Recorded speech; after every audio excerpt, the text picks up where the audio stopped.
ನಮಸ್ತೆ, ನಾನು ನಿಮ್ಮ ಗಂಗಾ ನಟರಾಜ್ ಸುವಿಚಾರ ಚಾನಲಿಂದ. ಗೌರಿ ಗಣೇಶ ಹಬ್ಬ ಹತ್ತಿರ ಬಂತಲ್ವಾ, ಅದಕ್ಕೆ ನಾನು ಇವತ್ತು ನಮ್ಮನೆ ಹತ್ತಿರ ಇರೋ ದುರ್ಗಾ ಪರಮೇಶ್ವರಿ ದೇವಸ್ಥಾನಕ್ಕೆ ಬಂದಿದ್ದೀನಿ.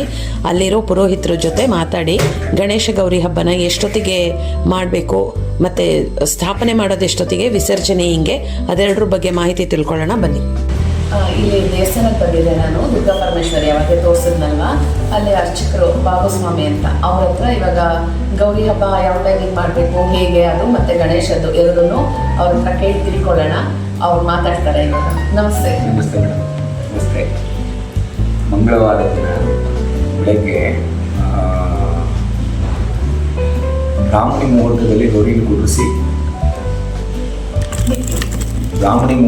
ಗೌರಿನ ಕೂರಿಸಿ ಪೂಜಿಸಿದ್ರೆ ತುಂಬ ಒಳ್ಳೆಯದು. ಅದು ಬಿಟ್ಟರೆ ಅವತ್ತಿನ ದಿನ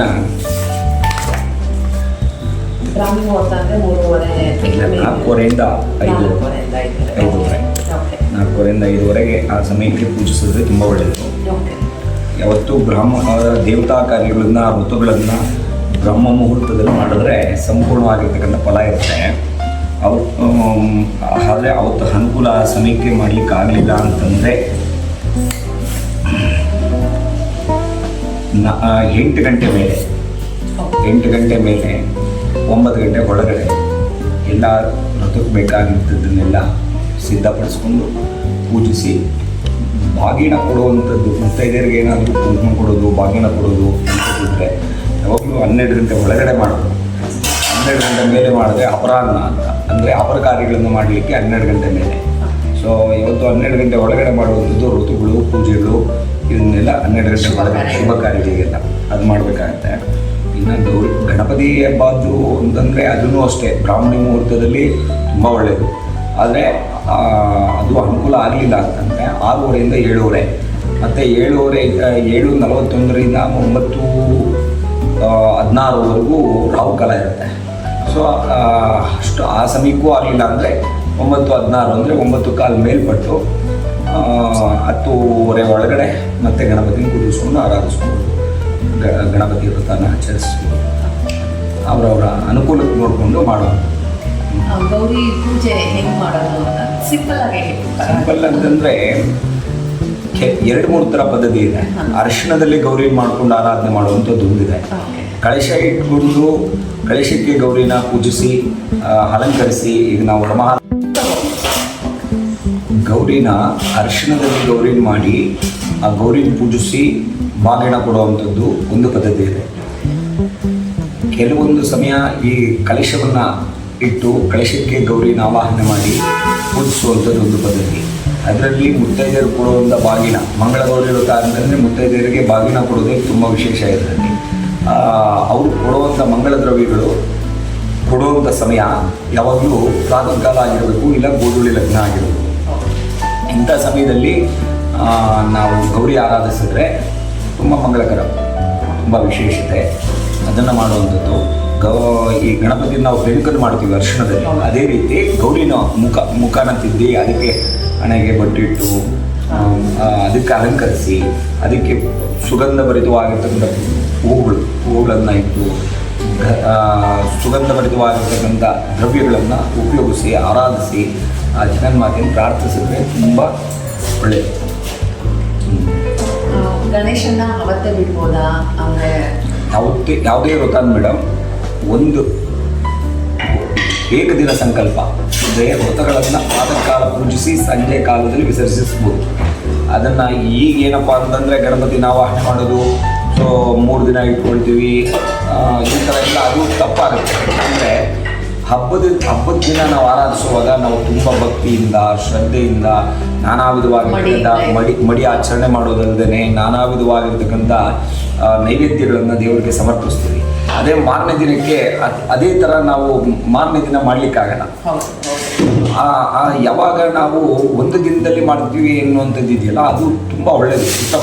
ಪ್ರಾತಃ ಕಾಲದಲ್ಲಿ ಪೂಜಿಸಬೇಕು, ಸಂಜೆಗೆ ಯಥಾಸ್ಥಾನ ಮಾಡೋದು ತುಂಬ ಒಳ್ಳೆಯದು.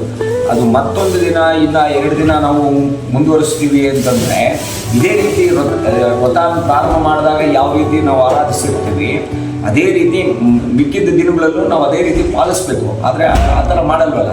ಬೆಳಗ್ಗೆ ಏನೋ ಒಂದು ಹಣ್ಣು ಇಡ್ತಾರೆ, ಮತ್ತು ಸಂಜೆಗೆ ಒಂದು ಏನೋ ಒಂದು ಹಣ್ಣು ಇಡ್ತಾರೆ, ಇಲ್ಲ ಒಂದು ನೈವೇದ್ಯ ಇಡ್ತಾರೆ, ಈ ಥರ ಮಾಡ್ತಾರೆ. ಅದು ತಪ್ಪು. ನಿತ್ಯ ಮನೆಯಲ್ಲಿ ಗೃಹಾರ್ಚನೆ ಅಂದರೆ ಮನೆಯಲ್ಲಿ ಪೂಜೆ ಮಾಡೋ ಪದ್ಧತಿ ಬೇರೆ, ವ್ರತಗಳನ್ನು ಆಚರಣೆ ಮಾಡೋ ಪದ್ಧತಿ ಬೇರೆ. ವ್ರತಗಳಲ್ಲಿ ನಿಯಮ ನಿಷ್ಠೆಗಳಿರುತ್ತೆ, ಶ್ರದ್ಧೆ ಇರುತ್ತೆ, ಮಡಿ ಆಚರಣೆ ಇರುತ್ತೆ. ನಾವು ಪ್ರತಿಯೊಂದೂ ಅಷ್ಟು ನಿಷ್ಠೆಯಿಂದ ಮಾಡ್ತೀವಿ. ಅದೇ ಮಾರನೇ ದಿನಕ್ಕೆ ಬರೋಷ್ಟಿಗೆ ಆ ನಿಷ್ಠೆ ಇರಲ್ಲ. ಅದಕ್ಕಾಗಿ ಒಂದು ದಿನದಲ್ಲಿ ಮಾಡಿ ವಿಸರ್ಜನೆ ಮಾಡೋದು ತುಂಬ ಒಳ್ಳೆಯದು. ಆ ಥರ ಆಚರಣೆ ಮಾಡೋದ್ರಿಂದ ಒಳ್ಳೆ ಫಲವೂ ಇರುತ್ತೆ. ಅಂದರೆ ಪ್ರಾತಃ ಕಾಲದಲ್ಲಿ ವಿಘ್ನೇಶ್ವರನ ಹೋಗಿ ಅವತ್ತೇ ನಾವು ಗಣಪತಿ ಇಡೋವಂಥವ್ರು ಬೆಳಗ್ಗೆ ಹೋಗಬೇಕು. ಗಣಪತಿ ಎಲ್ಲಿಂದ ತರ್ತೀವೋ ಅಲ್ಲಿ ಒಂದು ತಟ್ಟೆಯಲ್ಲಿ ಅಕ್ಕಿ, ಗರಿಕೆ, ಪತ್ರೆಗಳನ್ನೆಲ್ಲ ಕೆಳಗಡೆ ಹಾಕಿ ಅಲ್ಲಿ ಒಂದು ಊದುಗಡ್ಡಿ, ಕರ್ಪೂರ, ಅರಿಶಿಣ, ಕುಂಕುಮ ಎಲ್ಲ ತೊಗೊಂಡೋಗಿ ಅದಕ್ಕೊಂದು ಪೂಜೆ ಮಾಡಿ ಅದನ್ನು ಗಣಪತಿನ ಅದರಲ್ಲಿ ಇಟ್ಕೊಂಡ್ಬಂದು ಮನೆಯಲ್ಲಿ ಮಂಟಪ ನಿರ್ಮಾಣ ಮಾಡಿ ಆ ಮಂಟಪದ ಮಧ್ಯದಲ್ಲಿ ಅಷ್ಟದಳ ಅಂದರೆ 8 ದಳಗಳು ಬರುವಂಥ ಒಂದು ರಂಗೋಲಿಯನ್ನು ಹಾಕಿ ಆ ರಂಗೋಲಿಗೆ ಅಲಂಕಾರ ಮಾಡೋದು. ಅರಿಶಿಣ, ಕುಂಕುಮ, ಗಂಧ ಇವುಗಳಲ್ಲಿ ಅಲಂಕರಿಸಿ ಅದರ ಮೇಲೆ ಒಂದು ಎಲೆಯನ್ನು ಹಾಕಿ, ಎಲೆ ಮೇಲೆ ಮತ್ತು ಗರಿಕೆ, ಪತ್ರೆಗಳನ್ನು ಹಾಕಿ ಆ ಪತ್ರೆಗಳ ಮೇಲೆ ವಿಘ್ನೇಶ್ವರನ ಕುಳ್ಳಿಸಿ ಅದಕ್ಕೆ ಪ್ರಾಣ ಪ್ರತಿಷ್ಠೆ ಮಾಡಿ ಆರಾಧಿಸಿದ್ರೆ ತುಂಬ ಒಳ್ಳೆಯದು. ಬೆಳಗ್ಗೆ ಮತ್ತೆ ಗೌರಿನ ಫಸ್ಟ್ ಗೌರಿ ಬೆಳಗ್ಗೆ ಪೂಜೆ ಮಾಡ್ತೀವಿ. ಸಂಜೆ ಎಷ್ಟೊತ್ತಿಗೆ ಅದನ್ನು ಕದಲಿಸ್ಬೋದು ಅಥವಾ ವಿಸರ್ಜನೆ? ಸಂಜೆ ಅಂದರೆ ಯಾವಾಗಲೂ ಸಂಜೆ 6 ಗಂಟೆಯಿಂದ 7:30ವರೆಗೂ ಗೋಧುಳಿ ಲಗ್ನ ಇರುತ್ತೆ. ಆ ಗೋಧುಳಿ ಲಗ್ನದಲ್ಲಿ ಮನೆಗೆ ಲಕ್ಷ್ಮಿ ಆಗಲಿ, ಸೌಭಾಗ್ಯ ಲಕ್ಷ್ಮಿ ಆಗಲಿ ಬರುವಂಥ ಸಮಯ. ಅಂಥ ಸಮಯದಲ್ಲಿ ಮನೆಯಲ್ಲಿರೋ ಲಕ್ಷ್ಮೀ ದೇವಿನ ಕಳಿಸೋಂಗಿಲ್ಲ. ಸೊ 7:30 ಮೇಲ್ಪಟ್ಟು ನಾವು ಮಲಗೋಕ್ಕೆ ಮುಂಚೆ ಒಂದು ಆರತಿ ಮಾಡಿ, ಕೆಂಪು ನೀರು ಆರತಿ ಮಾಡಿ ನಿನ್ನನ್ನು ಕರೆದು ನಾವು ಪೂಜಿಸಿದ್ದಕ್ಕೆ ನಮಗೆ ಭಾಳ ಸಂತೋಷ ಆಗಿದೆ, ಅದೇ ರೀತಿ ನಿಮಗೂ ಸಂತೋಷ ಆಗಿದೆ ಅಂತ ಭಾವಿಸ್ತಾ ಇದ್ದೀವಿ. ಅದೇ ರೀತಿ ನಮ್ಮನ್ನು, ನಮ್ಮ ಕುಟುಂಬನ ಸುಶೋಭಿತವಾಗಿರಲಿ ಅಂತೇಳಿ 100 ಕಾಲ ನಾವು ನಿನ್ನ ಒಂದು ಸೇವೆ ಮಾಡುವಂಥ ಶಕ್ತಿ ಸಾಮರ್ಥ್ಯ ಮತ್ತಷ್ಟು ಕೊಟ್ಟು ನಮ್ಮನ್ನ ಕಾಪಾಡುವ ಅಂತ ಹೇಳಿ ಪ್ರಾರ್ಥನೆಯನ್ನು ಮಾಡ್ತಾ ಯಥಾಸ್ಥಾನ ಮಾಡೋದು, ಅದನ್ನು ಕಳಿಸ್ಕೊಡೋದು. ಯಾವ ರೀತಿ ಕರೆದಿರ್ತೀವಿ ಆ ರೀತಿ ಕಳಿಸೋದು. ಗೌರಮ್ಮಗೆ ಗಣೇಶನ್ನು ಸೇಮ್ 7:30 ಮೇಲೆ ಸಂಜೆ ಗಣಪತಿನ ಸಂಜೆ 6 ಗಂಟೆ ಮೇಲೆ ಅವರ ಪೂಜೆ, ಒಂದು ಮನೆಯಲ್ಲಿ ಒಂದು ಪೂಜೆ ಎಲ್ಲ ಮಾಡಿ ಮತ್ತೊಂದು ನೈವೇದ್ಯ ಕೊಟ್ಟು ಮತ್ತೊಂದು ಕಾಯಿ ಹೊಡೆದು ಪೂರ್ಣ ಫಲ ಅಂತ ಬೆಳಗ್ಗೆ ವ್ರತ ಮಾಡುವಾಗಲೇ ಒಂದು ತೆಗೆದಿಟ್ಟಿರ್ತೀವಿ. ಅದನ್ನು ಹೊಡೆದು ದೇವರ ನೈವೇದ್ಯ ಮಾಡೋದು, ಮತ್ತೆ ಒಂದು ನೈವೇದ್ಯ ಕೊಡೋದು, ಯಥಾಸ್ಥಾನ ಮಾಡಿ ಅದನ್ನು ತೊಗೊಂಡು ವಿಸರ್ಜನೆ ಮಾಡಬಹುದು. ಹೀಗೆ ಆದಷ್ಟು ಅಲ್ಲಿ ಇಲ್ಲಿ ಕೆರೆಗಳಲ್ಲಿ ಎಲ್ಲಂದ್ರಲ್ಲಿ ಬಿಡೋದು ಬೇಡ. ಅವ್ರವ್ರ ಮನೆಗಳಲ್ಲೇ ಮಣ್ಣಿಂದು ಗಣಪತಿನ ತೊಗೊಂಡು ಅದನ್ನು ಬಕೆಟಲ್ಲಿ ನೆನೆಸಿ ಅದನ್ನು ಕರಗಿಸಿ ಅದನ್ನು ಅವ್ರ ಮನೆಯಲ್ಲಿರುವಂಥ ಗಿಡಗಳಿಗೇ ಅದನ್ನು ಸಮರ್ಪಣೆ ಮಾಡಲಿ. ಯಾಕಂದರೆ ಇಲ್ಲೆಲ್ಲ ಈಗ ಕೆರೆಯದು ಅದು ಇದು ಅಂತಂದರೆ ಆ ನೀರುಗಳು ಸರಿ ಇರಲ್ಲ. ಅದನ್ನು ನಾವು ಯಾವ್ಯಾವ ರೀತಿಯೂ ಒಂದು ವೃತ ಅಂದಮೇಲೆ ಒಂದು ದೇವತಾ ಪೂಜ್ಯ ಭಾವನೆಯಿಂದ ಪೂಜಿಸಿರ್ತೀವಿ. ಎಂಥದ್ರಲ್ಲೂ ನಾವು ವಿಸರ್ಜನೆ ಮಾಡಿದ್ರೆ ಅದು ತುಂಬಾ ಒಂದು ರೀತಿ ಪುಣ್ಯ ಕಟ್ಕೊಳ್ಳಿಕ್ಕೋಸ್ಕರ ಪೂಜೆ ಮಾಡಿದ್ರೆ ಅದನ್ನು ಬಿಡೋ ಟೈಮ್ನಲ್ಲಿ ಆ ಕರ್ಮ ಅನ್ನೋದನ್ನ ತಗೊಳ್ತೀವಿ. ಈಗ ಅಷ್ಟು ಇದು ಮಾಡುವಂಥದ್ದಲ್ಲ. ಒಂದು ಕಡೆ ನಾವು ವ್ರತಕ್ಕೆ ಆಗಲಿ ನಮ್ಮ ಸನಾತನ ಧರ್ಮದಲ್ಲಿ ಯಾವುದೇ ಮಾಡಿದ್ರು ಒಂದು ಪದ್ಧತಿ ಇತ್ತು.